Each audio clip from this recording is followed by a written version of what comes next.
अवैध खनन को लेकर प्रतिपक्ष नेता टीकाराम जूली ने सरकार को घेरा और कहा कि सरकार और विधायकों के संरक्षण में पूरा खेल चल रहा है। जिस तरह से केकड़ी में एएसआई राजेश मीणा ने कहा कि विधायक ने ही जो ट्रक और अवैध जो खनन चल रहा था उन सबको छुड़वाने के लिए फ़ोन किया था और फिर मुझ पर हमला हुआ। टीकाराम जूली ने क्या कुछ कहा वो सुनवाते हैं आप। देखिए, जिस प्रकार से पूरे प्रदेश के अंदर अवैध खनन जोरों पे है और बजरी को लेकर तो विशेष अभियान भी सरकार ने चलाए हैं, तो हुआ क्या, नतीजा क्या हुआ? आज जिस प्रकार से बजरी का अवैध खनन किया जा रहा है और अगर पुलिस रोकने जाती है तो उसी को ही आप टारगेट करते हैं। पुलिस कर्मी जो एक ऐसा ही है केकड़ी के अंदर जिसने अवैध खनन को रोकने का काम किया, उसी को हटा दिया गया और वो खुद कह रहा है कि विधायक का उसको फोन आया है, विधायक उसको कह रहा है, पैसे के आरोप लगा रहा है। तो ये इस पूरे मामले की जांच होनी चाहिए।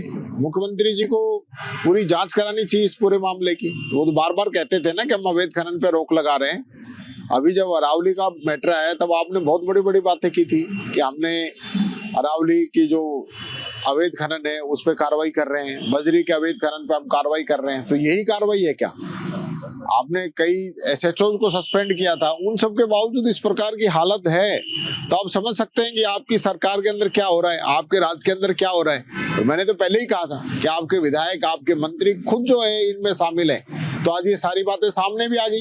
अब देखता हूँ आप कितनी कार्रवाई करते हैं। सत्र भी आ रहा है, उसमें भी हम बात रखेंगे।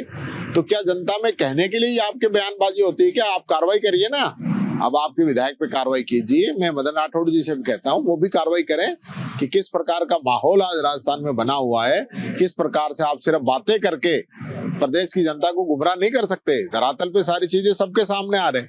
रोजाना डंपर जो है लोगों को कुचल कुचल के मार रहे हैं और आपको कोई चिंता ही नहीं है।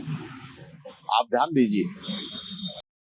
केकड़ी थाने पर तैनात हूँ और कल की घटना है 5/1/2026 की।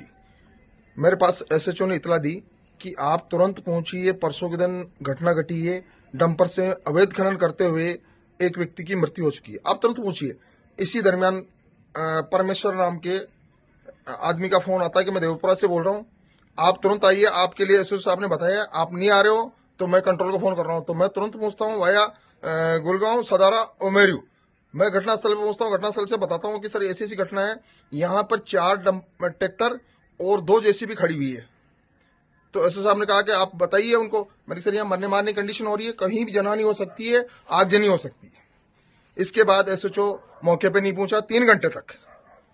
फिर आया तो आते ही मुझे कहा कि तू इनको छोड़ दे। मैंने कहा श्रीमान मैं नहीं छोड़ सकता, मेरा वीडियो वायरल हो चुका है और मैं अवैध खनन नहीं करवाता हूं।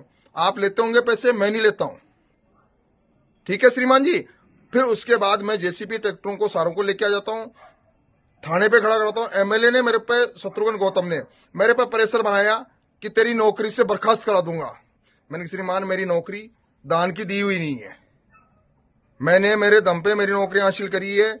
आप मुझे प्रेशराइज नहीं करें। मेरे पे 20 फोन किए गए एमएलए द्वारा, उनके कई आदमियों द्वारा मुझे फोन किए गए। रात को मैं जब डीओ ड्यूटी पे होते हुए मैं थाने से मात्र 1 किलोमीटर की दूरी पे मेरे परिजन से मिलने जा रहा था, इसी दरमियान मुझे उसके आदमी ने रुकाया और मेरे साथ 15-20 आदमियों ने अकस्मात इतना गजब का हमला किया कि मेरे सिर पे 4 टांके लगे, अंगुलियां टूटी हुई है। ये पुलिस की जलालत है साहब, और मुझे सस्पेंड कर दिया गया है। ये मैंने गलत काम किया क्या? बताइए आप मुझे, ये गलत काम किया क्या मुझे?